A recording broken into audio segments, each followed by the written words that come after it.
Throughout our nation's history, small groups of Americans have broken away from the mainstream to lead a simpler life. Often, though not always, their motives are religious. Apart from the rest of us, they miss out on many of the benefits, but also our woes as well. For instance, we will demonstrate over the next 3 days many counterculture lifestyles that have proven surprisingly recession-proof. We begin with a group of converts to evangelical Hinduism who have sat down in alien soil in the hills of Appalachia. Spring passes into summer more serenely in West Virginia than most places.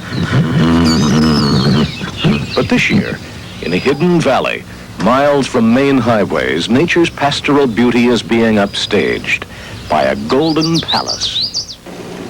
This really is a palace of gold, rising in the springtime from the green West Virginia hills. And it may come as a surprise to learn that this is the work of Hare Krishnas, who have been followed by controversy wherever they've gone across the United States. But here, as they have learned to coexist with the West Virginia farmers around them, they may have gone a step beyond that controversy. Let's find out what it's really like here by starting hours before dawn. It is first a temple, a place of worship for these early risers who shuffle past the fountains in the darkness to a morning offering to glorify Krishna.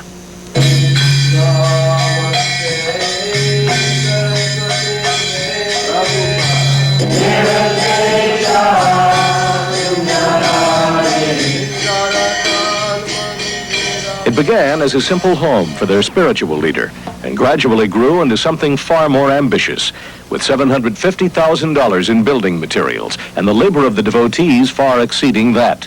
They did it over 6 years with little more knowledge of ancient construction than how to do it books. But the spiritual temple also serves another purpose. It's a money-making tourist attraction, and they come busloads at a time to see gold leaf gilding the ceilings and column caps, onyx and marble from 13 countries, chandeliers that were handmade, peacock windows carefully fitted with stained glass, all dedicated to their founder, Srila Prabhupada, whose image sits carved in wax and is covered daily with fresh flowers and a new change of clothes.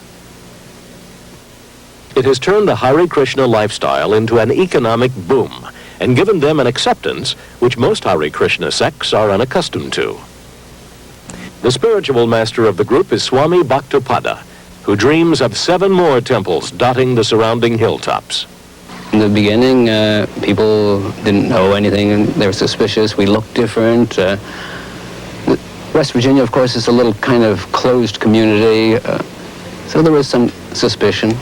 But when they have seen what we have done, and they see how wonderful it is and how it's helping the community, it's helping the state, and they're pleased too.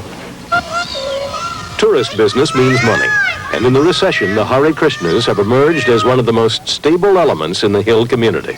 Their living group, not far from the temple, is virtually self-sustaining. As vegetarians, they produce their own food.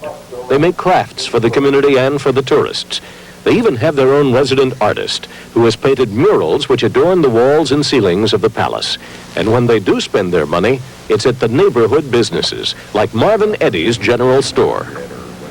They have done good for my business, as far as that goes. They're considered friends of mine, and I think they consider me a friend of theirs. As far as that's concerned, I try to treat everybody like I'd want to be treated, and of course their religious activities and things are particularly there, so far as I'm concerned, you know.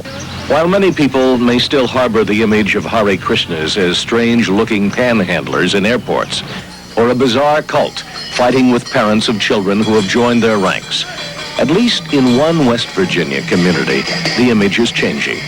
In the isolation of these hills, they bother very few people.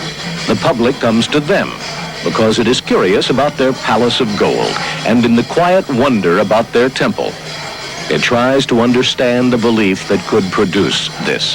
For Hare Krishnas, that is no small achievement.